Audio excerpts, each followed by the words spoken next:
So here we have the Toyota Aygo on a 21 plate. I'm going to start off by showing you inside the boot, and then we'll hop in and run through some controls from there.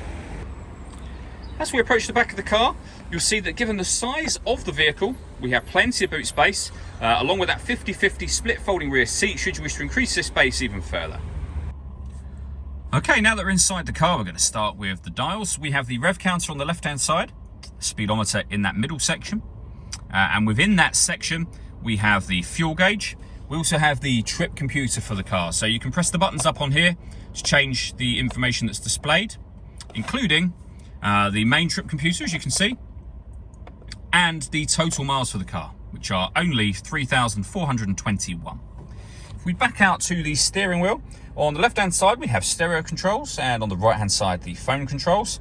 We have cruise control underneath that as well. Over in the centre, we have the main touchscreen for the car. So we have options down the left-hand side here for music, for example. So you've got a few different ways to listen to it, as you can see. AM and FM radio, DAB radio as well. We have USB input, Bluetooth audio, so you can stream your music wirelessly once you've paired your phone. And we have auxiliary input. So plenty of ways to listen to music. You can pair your phone from just here. If I pop the car into reverse, you'll also see we have a full colour reversing camera as well, with guidelines on here that show you what direction the car is headed in relation to the image that's currently being shown on the screen. Working our way down from that, we have the climate control. So you can increase and decrease the fan speed. You can increase and decrease the temperature from here.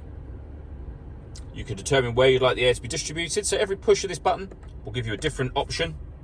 When you're happy with all of those settings, this button will turn your air conditioning off in this case, or back on again. You can see it's on because of that symbol just there. Or hit auto, and in doing so, the car will now maintain the temperature you've asked for, which you can hear it doing by taking full control of the fan speed for you.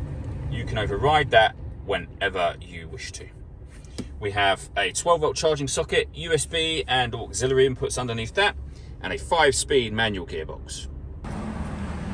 All that leaves me to say is thank you for taking the time to watch this video. If you'd like to come and see the car in person and have a test drive, please feel free to call any of our MJA sites. We'd love to hear from you soon.